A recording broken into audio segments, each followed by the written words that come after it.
Australia, 11:30 a.m. in New Zealand, and it's Facebook Live. And Gio just got here. He just got out of his bath and ready for nighttime and wanted to say hello. Honey, can you find the... He has to say bye-bye. Oh, he has to say bye-bye. Well, he came to say bye-bye. Okay, hang on, everybody. This is important to us. So we're going to... Marzi's finding Facebook on my phone so I can say hello to people. Oh, it's 1 p.m. in New Zealand. Johan, thank you so much. Thank you. I will get this down. Thank you so much. So it's 5 hours later than Australia, and it's on the hour like we are. So thank you. Hopefully I'll have that now. I look forward to coming to New Zealand one day as we get back out of this travel restriction thing.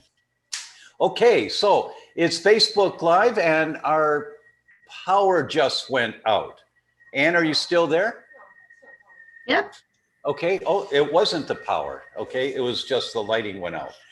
There's always something, there's always something. So our guest will be coming in a minute, but before he does, I wanna tell everyone, for those that don't know, we have a challenge, a 10-day challenge we're doing here at theDr.com, starting March 1st for 10 days. And okay, say bye-bye, bye-bye everybody, bye-bye, bye-bye Gio. Where's the people? He's looking for the people. He can't see them. Okay, there's nobody there. Bye-bye. Mwah. Mwah. Oh, okay. Oh, you know what? Dr. Joe is on, but he used a community link. So Dr. Joe, I'm going to be contacting you and sending you a link to join as part of the panels. Okay. Thank you, Ann. Thank you for that. Okay. The 10-day challenge. The 10-day challenge, give me 10 days. Give me 10 days. I don't care what you've got, and you should see a change for the better in 10 days. So we're doing this 10-day challenge. I've shot over 80 videos for this 3-minute video, 5-minute video, different topics. A lot of them are going to be included in this 10 days. It's free. It's free for everyone. Come join us. The 10-day challenge is the introduction to the 30-day leaky gut repair reboot program. So within 10 days, you should notice that, hey, I didn't fall asleep this afternoon, or wow, I slept better than I've slept in a long time, or oh my gosh, my pain, it wasn't a 9 for a few hours. It was only a 3. It was still there, but it was much less. Wow, because it's back bad now, but something. You should see a change within 10 days. And Ann will post a link in here where you guys can go and click and learn more. But join us in that 10-day challenge. We've got thousands of people signed up, which is really exciting. And I look forward to doing this with you. Dr. Joe, I see you're here. There you go. Yep. There you go. There's Dr. Joe. Hi. Hi. Sorry about that. I had 4 different links. And none of them seemed to take me to the right place. Well, you know, that's abundance, I guess, 4 different links. I'm glad you found the right one.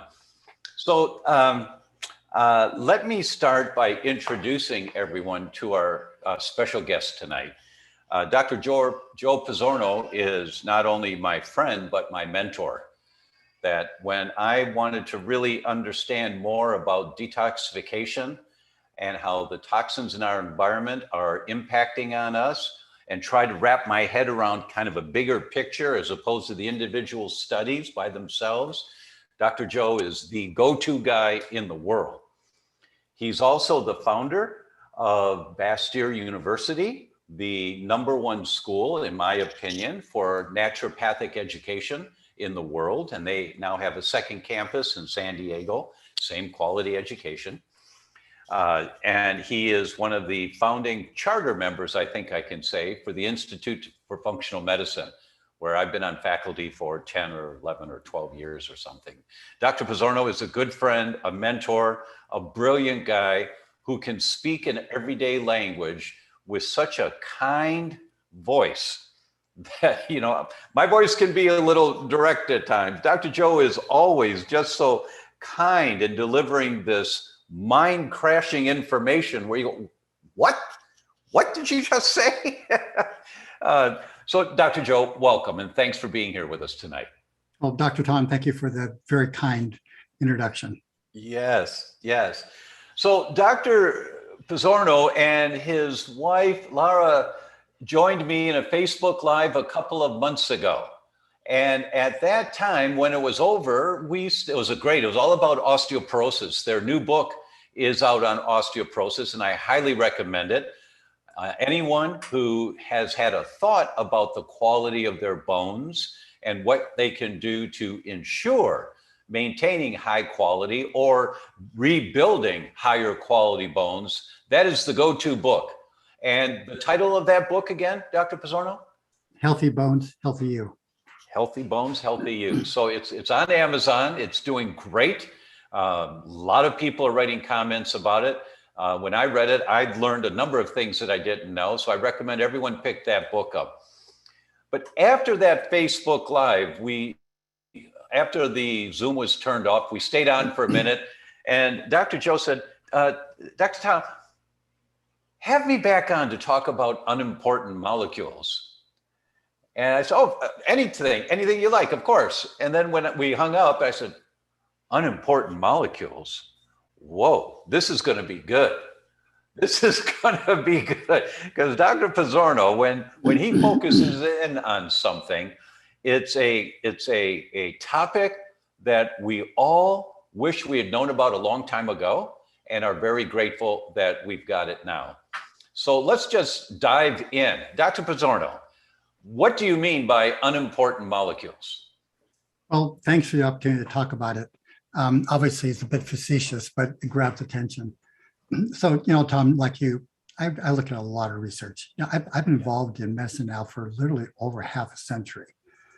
So over that time, I've read a lot of research and seen a lot of patients. And one of the fun things about my time in life now is I see a lot of things kind of coming together and things starting to make sense. So where did the unimportant molecules idea come from? So one of the areas that I've been interested in for a long time is how organic foods, I think, are a lot better than chemically grown foods, but the research didn't exactly support it. I use chemically grown foods for what we now call conventionally grown foods, because I want conventionally grown foods to become organically grown foods. Right. To recognize that chemically grown foods is an artifact of the last 100 years, and there's some problems. So when comparing organically grown foods to chemically grown foods, we look at protein, carbohydrates, fats, vitamins, and minerals, except trace minerals. There's not a lot of difference. Now, there is some differences in trace minerals, but for all the other ones, yeah, you can show organic is better. It's easier to show better because it has less pesticides, but in terms of nutritional quality, it's not obvious. And that just didn't make sense to me. So I kept reading research and I ran across an article a few months ago that really, actually, I guess about a year ago now, really grabbed my attention.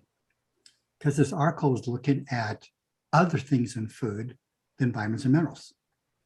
So I realized, wait a minute, there's this huge difference between these other molecules in food, between organically grown foods and conventionally grown foods. So I was thinking, but they've been telling us that chemically grown foods are just the same as organically grown foods. Now we go back 100 years ago when we were first doing the nutrition research, trying to figure out what do humans need. And at that time, we were limited by the technology of the time and our understanding of biochemistry. So we kind of had to look for things that what would cause just a gross deficiency disease in humans. And then we could experiment on animals and figure out what things we could take out of the food that will result in animals dying. So we end up deciding these vitamins and minerals and fatty acids and things like that that were necessary for the health of the animal. 42 molecules and elements. And then we decided, and then we noticed that when we started growing foods chemically, those didn't change very much. So we figured, okay, well, it's fine. And we decided everything else was unimportant. Now we say everything else in food is unimportant except for the vitamins, minerals, and proteins, things like that. The question you might have is, well, how many other molecules are there in food? Turns out the answer is 50,000. So we decided 100 years ago that 99.9% of the stuff you might see in food was not important. So that allowed the chemical food growth revolution to happen because everything else was unimportant. But then I started looking at the research and seeing people talk about these all these phytonutrients and this molecule and that molecule, and you drink your acacia juice, it's so good for you. I was looking at it and saying, wait a minute. Yes, those are important molecules, but they used to be in the food supply, but we removed them from the food supply by growing foods chemically. You know, I'd like to just pause you for a minute so that people understand what you're talking about. So it's not that there was a conspiracy to grow poorer quality food out there, but rather with the technology that we had available 100 years ago, the best we could do was to identify the vitamins and minerals. And if we took those away and fed animals the rest of the food without the vitamins in it, they died.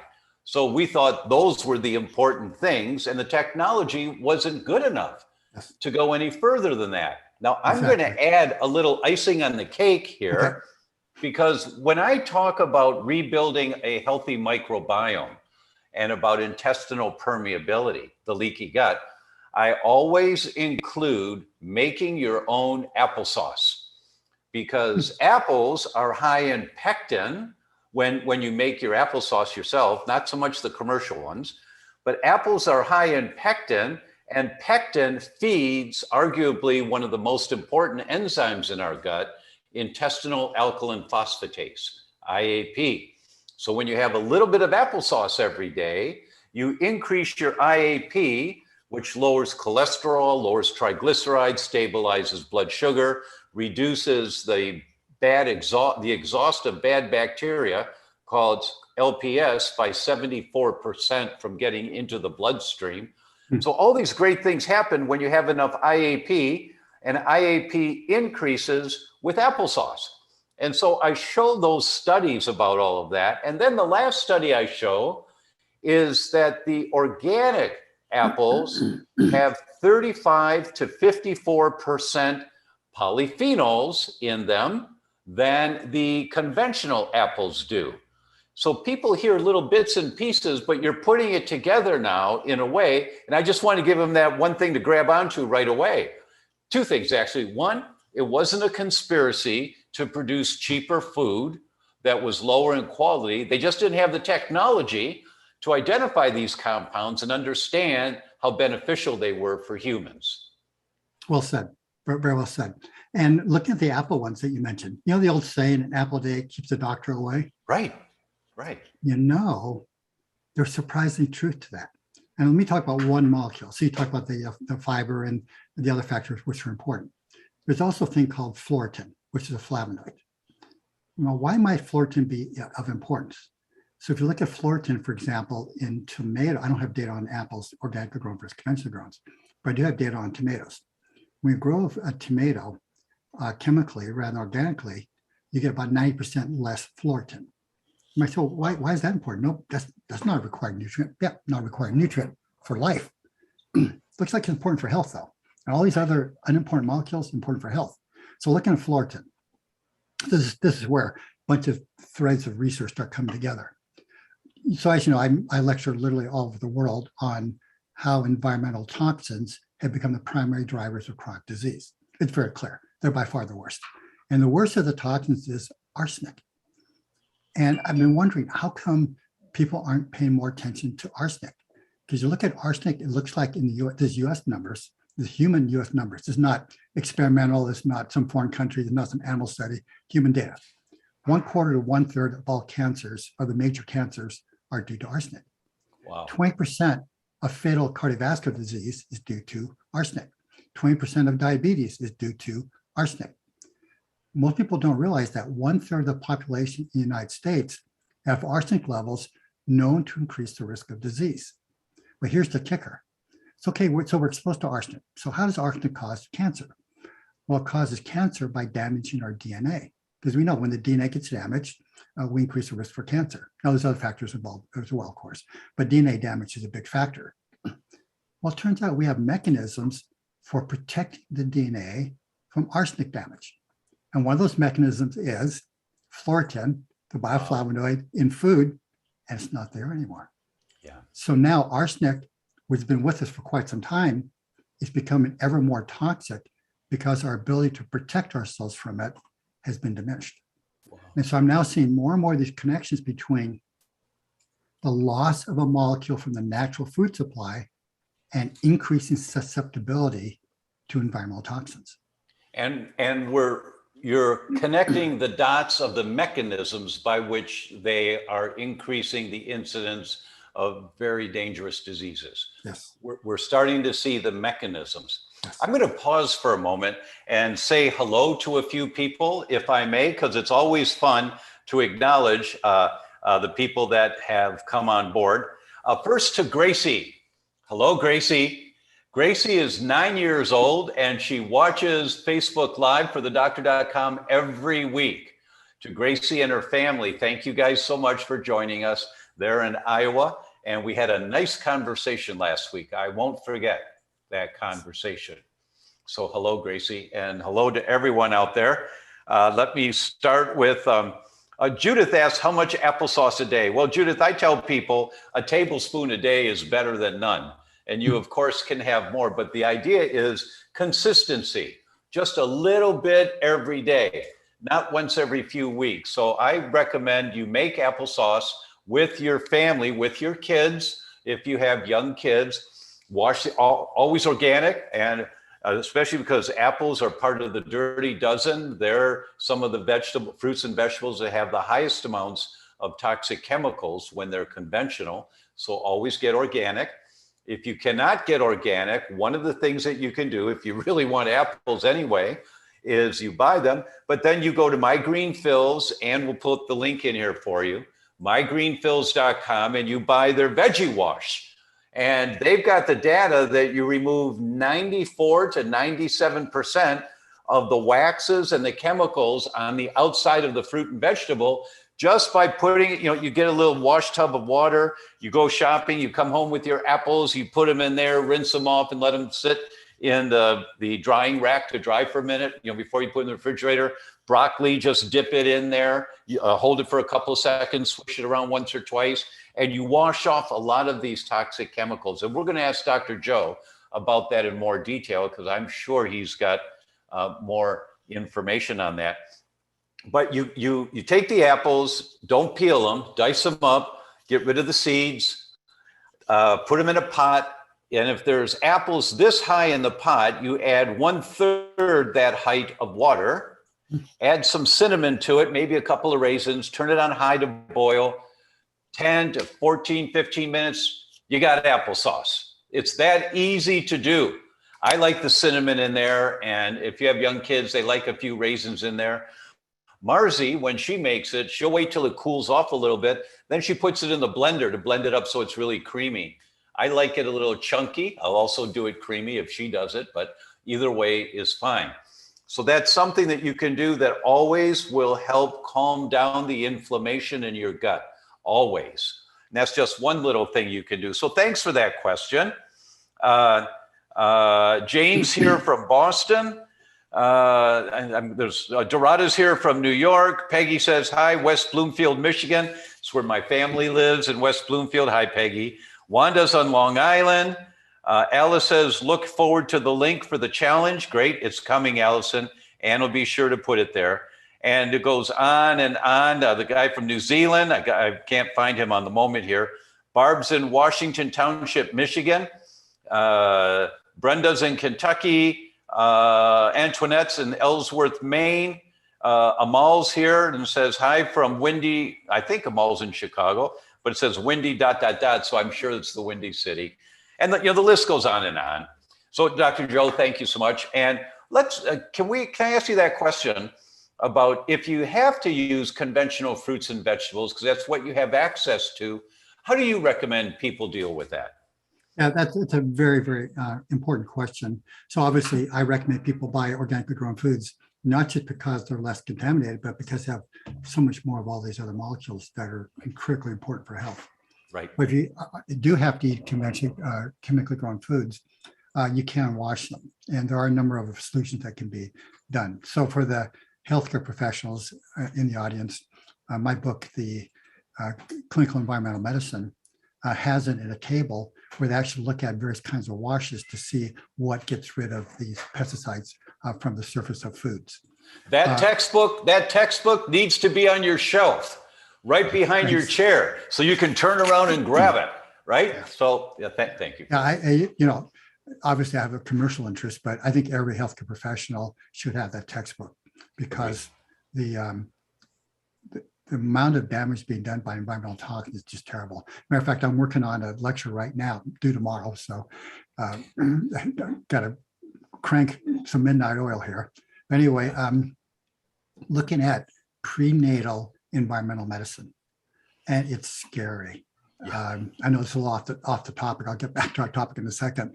But when you and I were in medical school, we were taught, the mother does everything she can to protect the fetus. Well, we now know that Mother Nature decides that mother's important in the fetus. That's okay. She'll start it again, whatever happened. Okay. Sorry about that, guys. No worries. Anyway, the pregnant mother, and there's a lot of animal research, and now it's been confirmed with human research, concentrates the toxins in the fetus to get it out of the mother, so the mother will be healthier for the next fetus. Yeah. I mean, this is really scary. You look at the toxin load in the fetus, it directly correlates with decrease in IQ and increased risk of all these diseases. Okay, so we got a problem here, folks. Anyway, so may I jump on that one for a minute and then ask you to not lose your train of thought? But finish the question. I just love talking about this study. Chicago 2016, 346 pregnant women, 8th month of pregnancy. They collected urine samples from them and they measured them for 5 phthalates. Phthalates are the chemicals used to mold plastics. And there are many. They just measured 5. One of them was BPA that so many people have heard of before. And they measured them and they categorized the amount of phthalates in the urine into fourths. The pregnant woman with the lowest fourths, the next group, the third group, and those women with the highest fourth of phthalates in urine. They then followed the offspring of those pregnancies for 7 years. And when the children turned 7 years old, they did Wechsler IQ tests on them. Every child whose mother was in the highest quartile of phthalates in urine in pregnancy, meaning that their bodies have been accumulating this for a long time, every child whose mom was in the highest quartile, their IQ compared to the children whose mom's in the lowest quartiles IQ, this group 7 points lower IQ. And that doesn't mean anything to anyone here until you understand a 1-point difference in IQ is noticeable. A 7-point difference is the difference between a child working really hard, getting straight A's in school, and a child working really hard, getting straight C's in school. This child doesn't have a chance in hell of ever excelling, but they don't have a chance because mom was high in phthalates in her bloodstream and filtered by the kidney, so in the urine during pregnancy. Then you just go to Google and you type in phthalates and neurogenesis, nerve growth. Here come the studies that Dr. Joe is talking about. And when you read these studies, you go, oh my God. Well, it's affecting all of us now because of the amount of toxins we've got here in our world that we're living in. Dr. Joe, please continue. Thank you. Well said. And same thing with organophosphates, okay? Women top organophosphates, kids 7-point lower IQ. Wow. The average IQ in the world has been going down for the last 20 years at least. I've been able to find data. So it's scary. Anyway, going back to that food. So washing the food with water does not remove the toxins. Okay, so remember, this food was being grown where there was rain. So the toxins were designed, the pesticides and things like that, they're designed not to wash off in water. Yeah. Now, probably the cheapest solution I'm aware of and most healthy is vitamin C water. So you put some vitamin C, like a gram of vitamin C into half a liter of water or a half a quart of water, and that actually does a pretty good job. Really? Yeah. Wow. Baking soda will do a good job. Lemon juice will do a good job. So things which are strongly alkaline or acid, or modestly at least acid or alkaline, will help break down those protective functions and get the stuff off the food. So let's talk about baking soda for a minute, because I know somebody's going to say, how much baking soda? How do I do that? So what would they do? I put a tablespoon into a pint is what I think. I haven't actually done it. We only buy organically grown foods. We haven't had to do this ourselves. I can just report on the research. But I'd say, yeah, tablespoon to a pint would probably be just fine. And then you just dip it in that solution and swish it around a little bit, and then let it go. Just rinse so it off. the thicker the skin in the food, the less that the pesticides will penetrate it. Got it. Got it. Wow, that's great to know. That's really great to know. Yeah, Please continue. Okay, so let's continue to talk about unimportant molecules. Yes. So I want to go even further. So I think a lot of people are now aware of the MTHFR polymorphisms resulting in impaired methylation and elevated homocysteine levels. Now, I'm sorry, what all that geek talk means is that some people can't use the B vitamin folate very well. I'm going to ask you to fine tune that language. Folic acid very well. Thank you. That they can't use the B vitamin folic acid very well, or the manufactured B vitamin folic acid. And so some people have that genetic vulnerability, and then there's a whole chain of events that can follow if you have that gene. Yes. Increased risk of heart disease, dementia, et cetera, et cetera. Here's the kicker. So when you look at natural foods, particularly organically grown foods, they have a lot of what are called folates, not folic acid. Folic acid doesn't exist in nature. It's folates. Right. So folates are already methylated. So what's going on is when you eat a diet rich in foods high in folates, you don't need MTHFR to activate them because they're already active. Wow. So there's another example where we decide, oh, well, the folic acid, yeah, we lose it when we refine. So grains are a great source. Well, when we store the grains, we refine them, when you bake them, all the folates go away. I say, well, no problem, unimportant. We'll just add folic acid back. That's fine, except for the 1/4, 1/3 of people whose MTHFR doesn't work very well, and the folic acid doesn't do the job. Right. Boy, that's critically important. That's great to know too. Great information. Because so many people, so many times we get questions, I have the MTHFR and what do I have to do? And well, so what you're saying is that if you're eating organic, don't worry about it. If you eat a lot of green leafy vegetables that are organically grown, right, foods high in folates, it's not a problem. Right. It only became a problem because we distorted our food supply. Now, speaking for a moment on green leafy vegetables, which we've all been hearing for years are so important for us, I've been hearing that some of the commercially grown, not organic green leafy vegetables that are sold to make juices like kale, that they can contain high amounts of pesticides. Is that correct? Kale is a particularly high source of organophosphate pesticides, which are directly inversely correlated with IQ in children. Well, Bad stuff. There you go. So the manufacturer's concept of a healthy drink for you, if it's not organic, it's directly associated with impacting on the IQ of your children or your future children. Yeah. So, and this is not just animal studies anymore. I mentioned to you, I think it was after our osteoporosis Facebook Live, that I had just heard of a study that shocked me, and it came out a few years ago, and I was embarrassed that I didn't know about it, in JAMA, for couples going through assisted fertility centers. And they compared couples eating organic versus couples eating non-organic.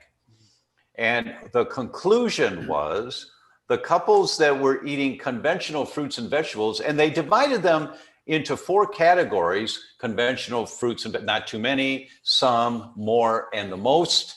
And then organic, not too many, some, more, and then the most, in terms of the amount of fruits and vegetables per day. And the highest category of consumption was 2.3 servings per day or above.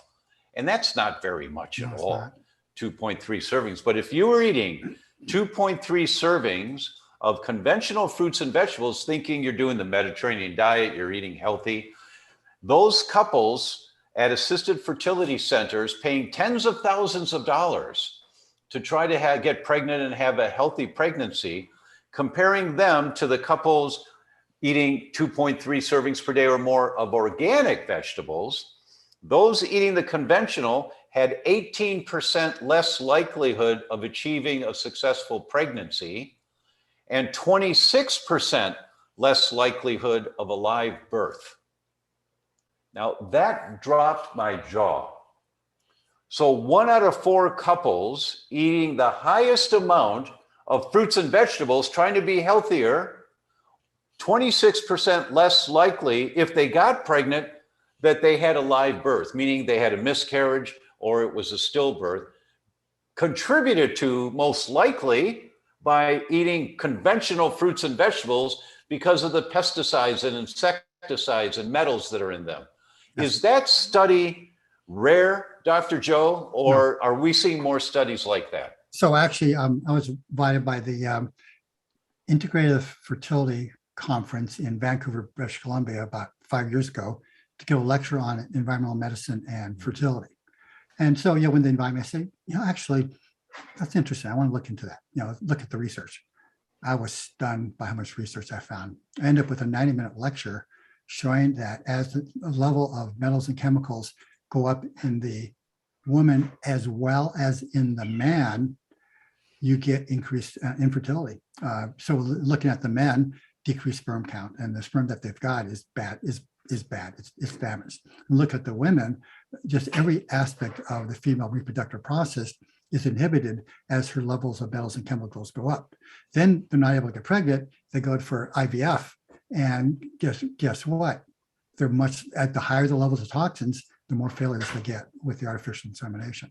Wow, or the artificial pregnancy situation. So it's huge. And look, bisphenol A, okay? Everybody been talking about, bisphenol A, how bad it is. Now they're starting to get rid of bisphenol A and replace with bisphenol S and bisphenol F and bisphenol AF, okay?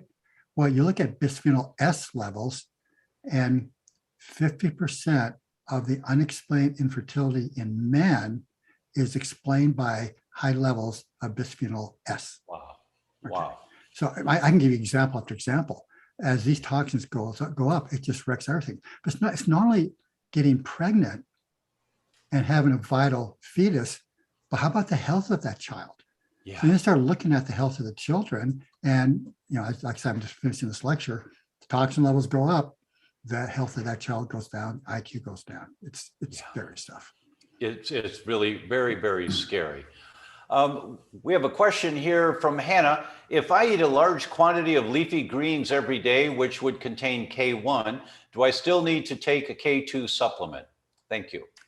Good question. So probably not, but the only way to be sure is have a blood test done called uncarboxylated osteocalcin, because that tells you if you convert enough of your vitamin K1 into vitamin K2.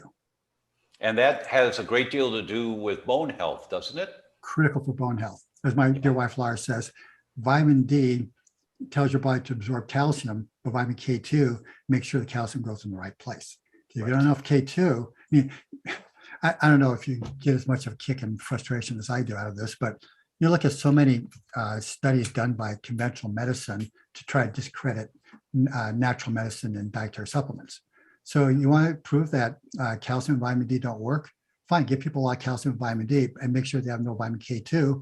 And what happens, rather than calcifying their bones, they're calcifying their arteries. Yeah. And then now you got a negative state, say, see, calcium and vitamin D are bad for you. Right. Well, there's no vitamin that works in isolation. You need the whole complex, you need everything. Isn't that true about this topic of unimportant molecules? I was thinking about it beforehand, before we came on, and I was thinking, it was about 25 years ago that we thought there was extra tissue in the brain that just didn't have anything to do except to fill space. And now we know that there's an immune system in the brain that's there to protect us. And we're coming into that same concept now of that we just didn't have the technology to identify these, what are referred to as unimportant molecules. And while I'm thinking of it, I've got to ask you, Dr. Joe, and you may not be ready to answer this one, but is this the title of a book that's going to be coming out? It's a good question. I sent a letter to my agent, my book agent, about a year ago. Hey, I want to write a book on this. I never heard back from her. So I guess it didn't excite her very much. Well, let's see if we get a groundswell movement here. That'd be nice. So It would be nice. let's keep talking about unimportant molecules. Here's another example of how we went off in the wrong direction, vitamin E.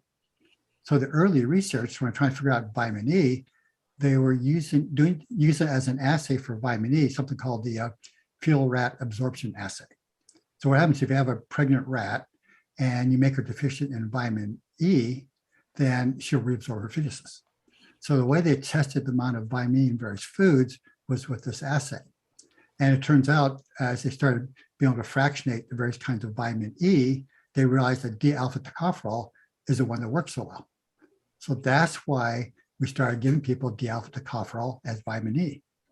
The problem is when you look at human physiology rather than animal physiology, D-alpha tocopherol, while it's useful, is not very important. It's the gamma tocopherol that's way more important. But then when you decide that all the other tocopherols in tocotrienols, there's 7 of them, decide those 7 others aren't important, you just give people large amounts of the one you think is important, well, guess what? It blocks the absorption of the other ones. So when you give people too much alpha tocopherol, their gamma tocopherol, which is the one that actually helps them the most, helps humans, goes down. Yeah. So it's just another example of how just an artifact of the methodologies we were using led us to some really wrong conclusions about nutrition, and we're paying the price now. You know, I think that's a really important point, that we're always looking for, well, what do I take for this? Or what do I take for that? Oh, that must be the important part of that that whole compound. The D-alpha tocopherol must be the important one, and the rest of it's not important at all. That we, as a society, we're always looking for the answer. Easy fix. And you just can't fix it. Well, here's a great question. If I need more vitamin A, would collards be a good choice? Great question. So remember, vitamin A does not exist in vegetable foods. It only exists in animals. So what's in vegetable foods are carotenoids, some of which, there's actually like 10 of them, can be converted to vitamin A. Now, beta carotene is one that we think about the most, because beta carotene is basically 2 vitamin A's stuck together. So you cut it in half and now you get 2 vitamin A's. Well, about 25% of the population doesn't make that conversion very well, okay?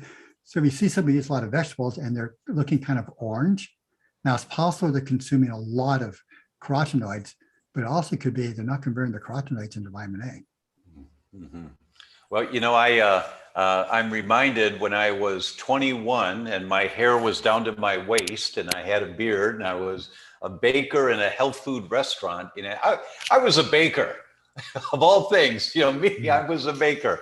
And I remember one of the people I worked with, she was on a carrot juice fast and she turned orange after about 4 or 5 days. Yeah. And if she'd continued it, she would notice major problems with fertility. And so, you know, I've been practicing a long time, and, you know, for a period of time, I was vegan, vegetarian, et cetera. I'm now more pescatarian. We eat fish like once a week. I would see a number of women who were vegetarian. They come to see me because I was vegetarian. They knew I wasn't going to tell them to go eat meat. And they come in and they were infertile and they were yellow.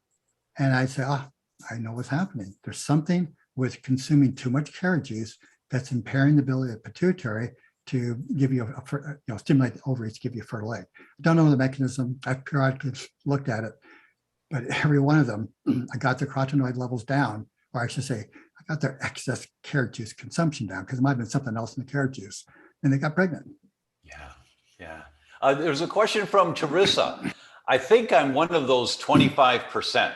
Are sweet potatoes okay for people who cannot convert? Oh, sure. I mean, it's okay to eat these foods. Just don't expect them to be your source of vitamin A. If you can't convert it.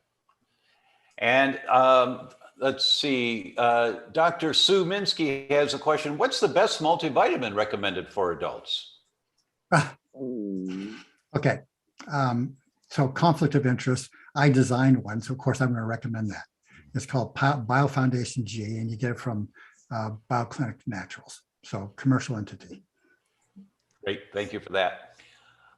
Please repeat the name of that K2 test. Oh, it's called uncarboxylated osteocalcin. Uncarboxylated osteocalcin. Correct. And that's in our book, and Laura, my book. She does a really nice job describing why that's important. Yes, yes. What is the link to the, okay, she'll post all the links. Do we need to rinse if we peel an apple or a pear? So the question is about pesticides, insecticides getting into the meat of the fruit. Right. So once you peel it, you've removed most of the pesticides.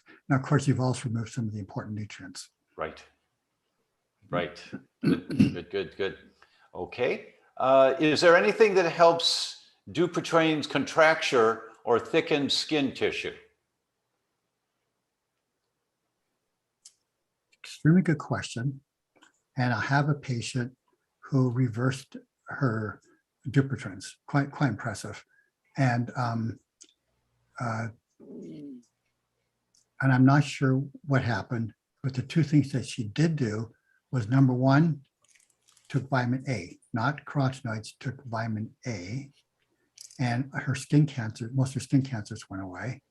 And she rubbed mixed tocopherols, not alpha tocopherol by itself, mixed tocopherols on it directly. I remember, later, it was dramatically better. I remember a case study that was written up by Dr. Jonathan Wright, who talked about mixed tocopherols, rub it into the hand. And he also, in that case study, said that helped substantially. Can we just eat an organic apple a day instead of making applesauce? Sure. I was going to ask you the same question. Yeah, sure, you can, but I think you get a higher concentration of pectin if you cook it down a little. I think so, but I've not seen a study on that. But absolutely nothing wrong with eating an apple. An apple a day keeps the doctor away. They never say 3 apples a day or 5 tablespoons of applesauce keeps the doctor away. It's always been an apple a day. So sure, you bet. Oh, let's see. We have so many questions. It's great to see. Which heavy metals and toxins lab test does Dr. Pizzorno recommend? So first off, the lab I like to use is Doctor's Data. I have no commercial relationship with them. When I was doing a large corporate wellness program in Canada, where I tested 4,500 oilfield workers trying to determine their metal load, I sent split samples out to a bunch of labs. So it's basically you take one person's blood, and then you split it in half and put different names on it. And you send to lab to see if they get the right answer, the same answer. And I sent to a bunch of labs, and they were by far the most accurate of all labs I sent it to. So I recommend.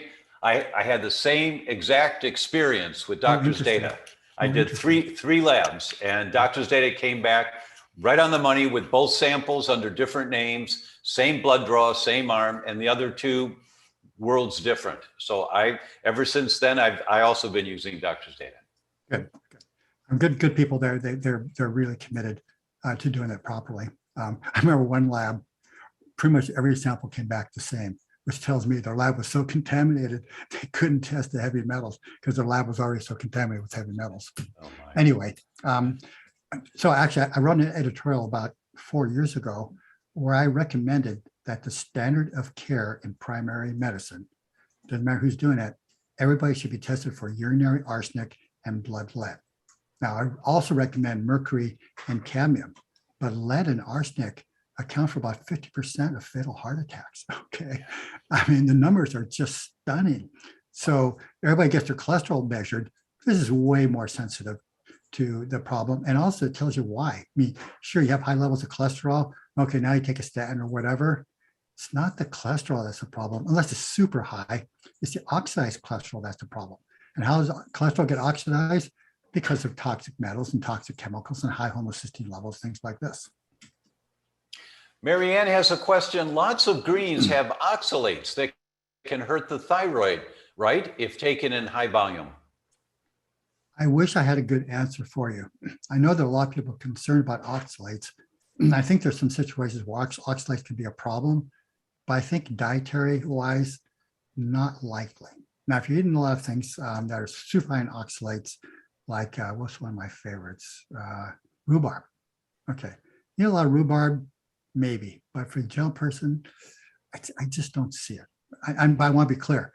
I haven't studied it thoroughly, but just when I kind of glanced at some or looked at some stuff, I didn't see it. I share that answer. I would say the same thing. Charissa has a question. I haven't been able to eat fruit and most foods in 12 years. I was on a feeding tube and then TPN for several years, and my liver wasn't able to tolerate fructose or most sugars after that. Do you have any ideas on how I might be able to remedy that? So in general, I see people have problems with fruit and other foods with these sugars in them. I always go to the gut because that tells me that the wrong bacteria in the gut, and they're metabolizing these fruit sugars in ways that are producing toxic materials rather than beneficial ones. So I would work really hard on cleaning up the gut. Now here's my protocol. It's in my book, The Toxin Solution. And it's a protocol I figured out myself about 40 years ago and have used a lot of patients. I give people golden seal, good old golden seal, because golden seal kills off the bad bacteria and leaves a good bacteria like lactobacilli, the bifidobacteria, leaves them alone. I then give them a lot of fiber, because we give people golden seal to kill off the bad bacteria. Now they're releasing all these bad chemicals. It's called the practice of medicine for good reason. Because once I figured out, can kill off all these bad bacteria in people's guts to get healthier, patients would come back to me and say, Dr. Pizzorno, I felt so bad after I did your intervention. I said, well, first off, thanks for coming back. And second, let's figure this out. And I figured out was, yeah, it was killing off the toxic bacteria, but there's nothing there to absorb the toxins they were releasing, so they would have gotten into the body. So I give people lots of fiber to bind to the toxins, and then give them probiotics, reseed with healthy bacteria. Now, killing off the toxic bacteria is pretty easy. Reseeding with healthy bacteria and getting it to stick, now that's a challenge. Yeah, that's much more of a challenge. And for everyone out there, Dr. Pizzorno's book, The Toxin Solution, is the go-to Bible. And not only does he talk about a lot of the poisons that are out there that we're all exposed to, but he talks about how do you sensibly detox? How do you prepare for detox? And I'd never seen anyone express it so clearly as he does in that book. And that's worth investing in, the book, and learning about that. It'll take you a month or 2 months to really dial it down. But detox is something you're going to be doing for the rest of your life, because you can't avoid these exposures that we're getting constantly on a daily basis, every single day. So this much of your attention is going to be on maintaining a detox concept for you and your family as you're eating the healthiest foods that you can. But we're all going to get exposed to air pollution, the air particulate matter, from cars and the foods and the flame retardants that come out of the bed sheets that you sleep under, and we're all getting exposed. So what I'm trying to say is that detoxing has to be a priority along with organic food. And the best guidance I've ever seen on how do you start that process of embracing detoxing is Dr. Pizzorno's book. Thank you. The Toxin Solution. Yeah, thank you. I know it was years of effort to pull all that data together. Lots of aluminum in me from the feeding tube trays. What do you recommend? Another good question. So there are some medically approved ways of doing that. I do not, at this point, have an evidence-based recommendation for get rid of aluminum. It's a good question. It's what I'm paying attention to. And I haven't found what I wanted. I mean, I can tell you I'll get rid of lead, mercury, cadmium, all those things. That figured those out. I haven't figured out aluminum yet. Sorry, just don't know. Okay. Do you have, Tom, do you have an answer? Silicone, silica added to the silica water. will compete with the aluminum. That's useful. I don't know if it'll get the aluminum out, but it will compete with the aluminum. So that's good. That's a good recommendation. That's a step in the right direction, I guess. Yes.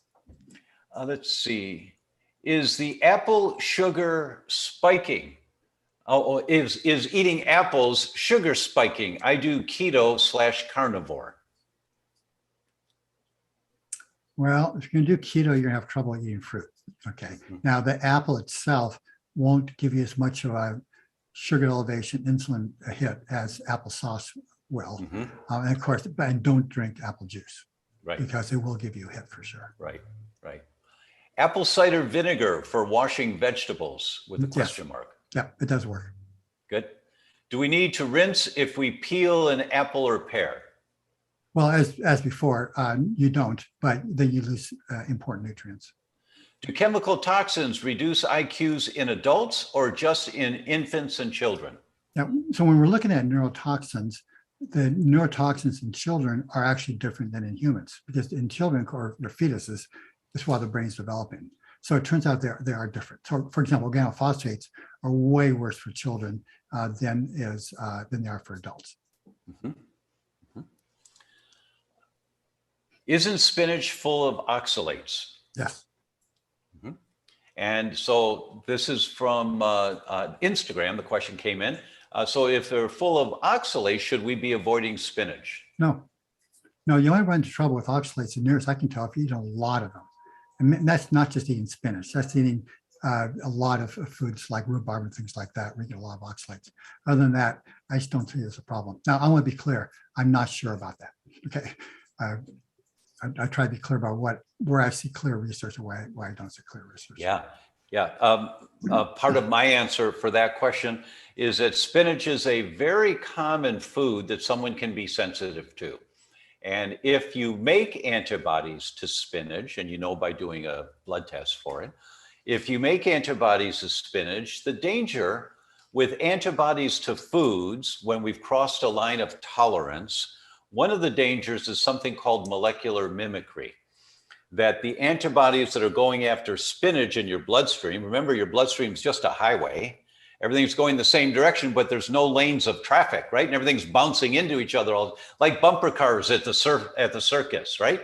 They're all bumping into each other. But the antibodies that are looking for spinach, they can, because of molecular mimicry, attack a tissue in your brain and nervous system called aquaporin 4. And it's a fairly common molecular mimicry with spinach. It's spinach, tomatoes, soy, and corn. Those four have a molecular mimicry with aquaporin 4. And if the antibodies to those foods, if you have that genetic vulnerability to where they're going to attack the aquaporin 4 in your nerves, that can cause, well, one of the mechanisms is MS. Also, something in the eyes is very common. Vision problems can come from that. So you just want to check and see if you have a hint that you like, maybe I shouldn't be eating spinach. It's just worth doing a test to see, is my immune system fighting spinach right now? If it is, stay away from it. But what does a person do that has problems with oxalates and can't eat leafy greens? So the only thing that I found that was interesting was that those who are deficient in vitamin B6 appear to be more susceptible to oxalate problems. But it's not just the B6. Remember, it has to be converted to pyridoxal 5-phosphate, the active form. So that's one thing I saw that looked interesting. But other than that, I don't have guidance. I'd love to hear your thoughts.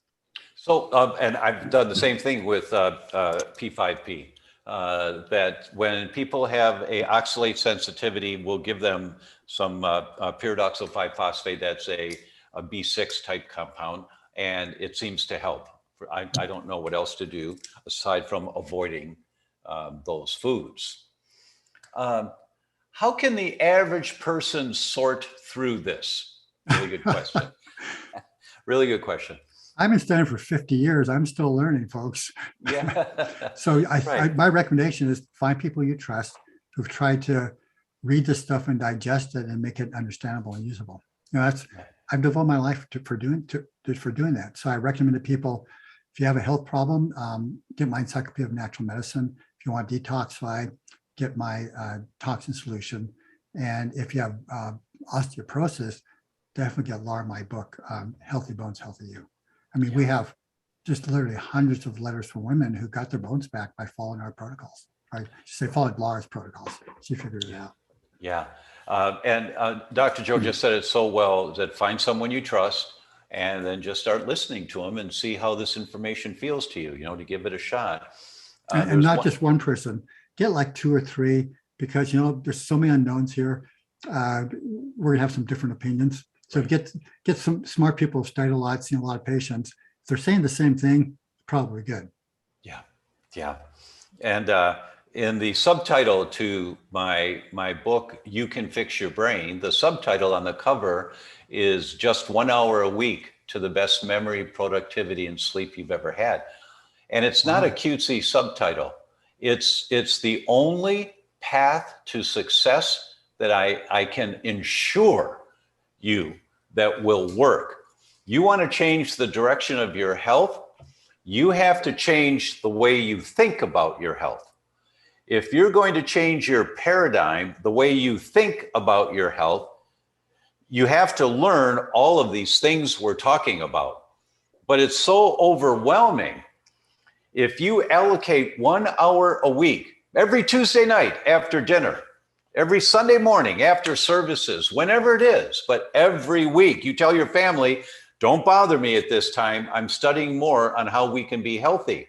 So 1 week, you're going back to my book because you remember something about plastic storage containers and they leach these chemicals into your food. And you go back to my book and you get the 3 URLs for glass storage containers. And you go to mileskimball.com and Amazon and whatever the third one was, say, oh, those are not, oh, I like those. And you order 3 round ones and 2 square ones and 1 for the pies, and you pay with the credit card and you hit send. And hi, Laura. And you hit send. That never again will you poison your family with minute amounts of these plasticizers leaching into the food when you store it overnight in the refrigerator. Never again. And you give the Tupperware to your husband to store nails in the garage.